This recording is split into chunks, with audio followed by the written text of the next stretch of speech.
नाज़रीन, बरसात ऐं ॿोॾि मुतासिरनि जी बहाली न थियण ख़िलाफ़ कराची प्रेस क्लब आॾो दी इंटेलेक्चुअल फोरम जे सॾ ते एहतिजाजी मुज़ाहिरो कयो वियो। वधीक ॾिसूं था कराची मां वकार शर जी हीअ रिपोर्ट।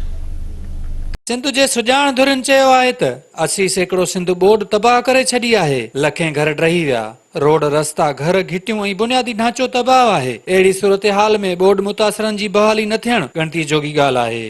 हिननि चयो त ज़मीन मां पाणी नेकाल न आहे थी सघियो। जेकॾहिं पाणी नेकाल न थियो त ईंदड़ साल ॾुकार हूंदो। हिननि अहिड़ियुनि ॻाल्हियुनि जो इज़हार कराची प्रेस क्लब आॾो द इंटेलेक्चुअल फोरम जे सॾ ते ॿोॾि मुतासिरनि जी बहाली न थियण ख़िलाफ़ सॾायल एहतिजाज जे सॾ दौरान ॻाल्हाईंदे कयो। उन मौक़े ते मेहरान न्यूज़ सां ॻाल्हाईंदे द इंटेलेक्चुअल फोरम जे chairman Masood Noorani, professor Ejaz Qureshi, doctor Mehboob Sheikh, Younus Mehar Dabai, Khalil Chandio, advocate Abeel Ashari, Hameed Bhutto, Ejaz Khawaja ऐं ॿियनि चयो त हिक साज़िश तहत ॿोॾि मुतासिरनि खे पेनू बणायो पियो वञे। मुतासिरनि जी बहाली हुकूमत जी ज़िम्मेवारी आहे। असीं चाहियूं था त सिंध सरकार ऐं मरकज़ी सरकार ॿई पंहिंजा फ़र्ज़ पूरा कनि ऐं इन्हनि मुसीबत वारनि जी जान छॾाइनि।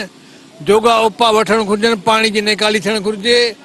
इन्हनि माण्हुनि खे अझो लटो कपिड़ो ऐं दवाऊं सभु पहुचाइणु घुरिजनि। ऐं असीं हिन खां को ख़ैरात कोन था घुरूं। आइन जे आर्टिकल 38 में लिखियो पियो आहे वाज़े त जेकॾहिं के नागानी आफ़त में किन माण्हुनि जी नौकरियूं वञनि थियूं या उनजो रोज़गार वञे थो या उहो बेघर या बेदर थिए थो त सरकार जो फ़र्ज़ु आहे, स्टेट जो फ़र्ज़ु आहे त उन्हनि जे मानी अझो कपिड़ो लटो ऐं रोज़गार फ़राहम करे जेसि ताईं उहे पंहिंजे वञी पेर ते बीहनि। इहो असीं सरकार खे चऊं था, असीं चीफ मिनिस्टर सिंध खे चऊं था, प्राइम मिनिस्टर खे चऊं था त फौरी क़दम खणे ऐं पंहिंजा आइनी ज़िम्मेदारियूं पूरियूं कनि। जेकॾहिं ईअं न कंदा त सॼे सिंध जो आवाम रस्तनि ते ॿाहिरि निकिरी ईंदो। छाजे कारण जो 1 करोड़ माण्हुनि जूं जानियूं ख़तरे में आहिनि। ख़ुदि सिंध हुकूमत चए थी त असां 20-25% कमु करे सघिया आहियूं। माना 70-50% अञा जेको आहे सो माण्हू ॿुॾा पिया आहिनि। सभिनी शहरनि में पाणी बीठो आहे त रबीअ जो फ़सुलु बि कोन थींदो। तमामु असां हुकूमत ते ज़ोर ॾियणु चाहियूं था त बाबा तव्हां देरि न कयो, जल्द कयो। माण्हू मरनि पिया, बीमारियूं, ॿार तमामु घणियूं त घर ड्रही पिया।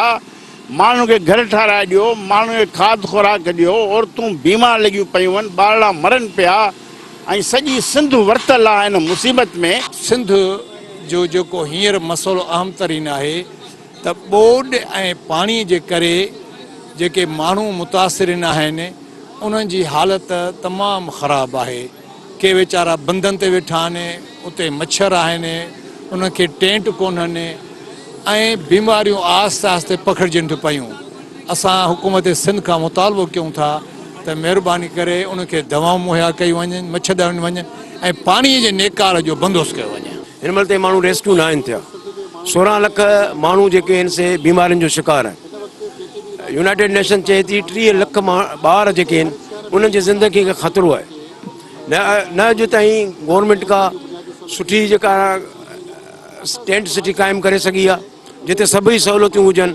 को जनरेटर हुजे, का बिजली हुजे, खाद खुराक हुजे, को डॉक्टर हुजे, अहिड़ो को बि मिसाल कोन्हे। नाले मात्र कैंप्स आहिनि पर माण्हुनि जी सहायता न थी सघी आहे। असां चऊं था त माण्हुनि खे बचायो, माण्हुनि खे बहितर सूरत हाल में आणियो, उन्हनि खे टेंट सिटी क़ाइमु करे उनखे बिजली जी सहूलियत ॾियो, मानी जी सहूलियत ॾियो, डॉक्टरी जी सहूलियत ॾियो जीअं माण्हू बची पवनि। न त सिंध में वॾो हाञो पैदा थींदो जंहिंमें हज़ारे लखे माण्हू मरी वेंदा। त जेका ही क़ौम तबाह थी चुकी आहे उन्हनि खे पेरनि ते बीहारण लाइ अहिड़ो अमल कयो जंहिंसां उनजी ख़ुददारी ख़राबु न थिए ऐं उन्हनि खे दग ॾियो। ऐं उनखां सवाइ ॿी शइ हिकिड़ी जेका अहम आहे त सॼी सिंध में करोड़े माण्हू डिस्टर्ब थिया आहिनि ऐं उहो तबिको थियो आहे जेको ग़रीब आहे।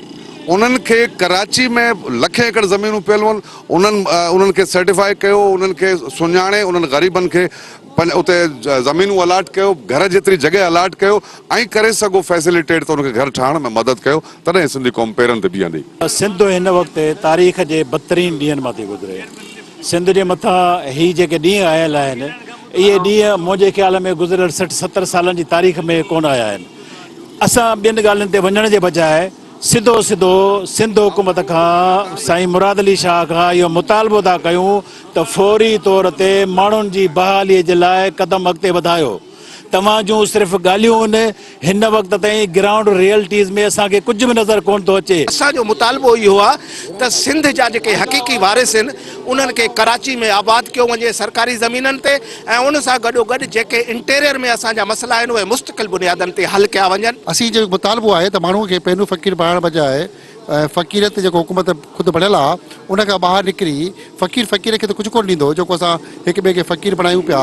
ज़रूरत इन शइ जी आहे त माण्हूअ खे उजो हुजणु खपे, घर ठाहिण ॾियणु खपनि। सिंध जे समूरनि शहर में जेके माण्हू मुतासिर थिया आहिनि उनखे नंढा वॾा कचा पका घर ठाहिणा वञनि, उनखे बुनियादी सहूलियत हेल्थ एजुकेशन ॾेई माण्हू जी ज़िंदगी बहितर कई वञे।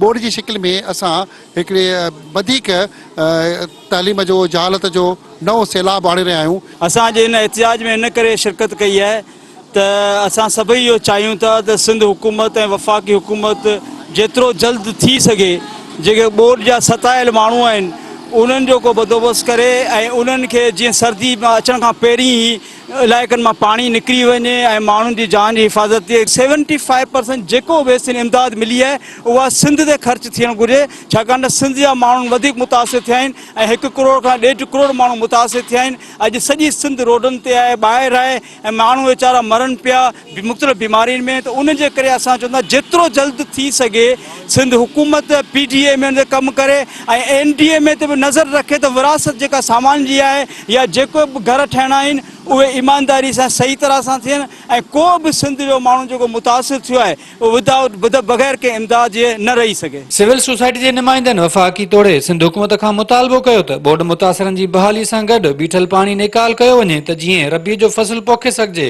कैमरामैन असलम सुमरो सां वकार शहर, मेहरान न्यूज़, कराची।